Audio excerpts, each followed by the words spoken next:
नमस्कार.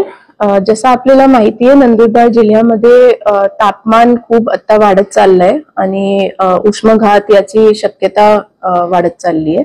त्यामुळे सगळ्यांना काळजी घेण्याची खूप गरज आहे.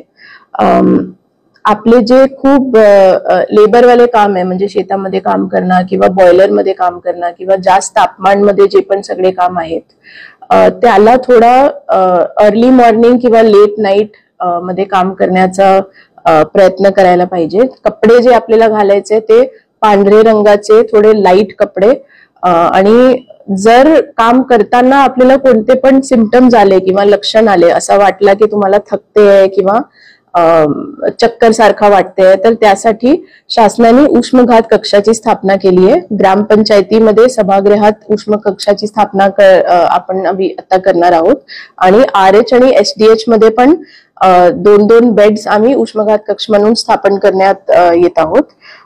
सोबत सिव्हिल हॉस्पिटलमध्ये एक उष्मघात कक्षाची स्थापना करण्यात येईल.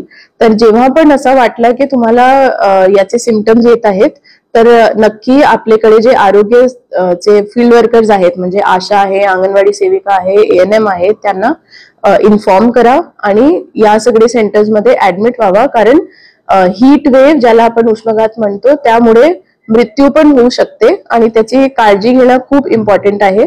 पाणी रेग्युलरली प्यायचंय. आम्ही नगरपालिकेला पण इन्स्ट्रक्ट केलंय की रेग्युलर इंटरव्हल्स मध्ये लोकांसाठी पब्लिक हेल्थ फॅसिलिटी म्हणून पाण्याची व्यवस्था पण आम्ही करण्यात येत आहोत आणि याची खूप काळजी घेण्याची गरज आहे. काही पण तुम्हाला सिम्पटम्स आले किंवा कोणती पण लक्षण आले, तर तुरंत आरोग्य विभागाला इन्फॉर्म करा.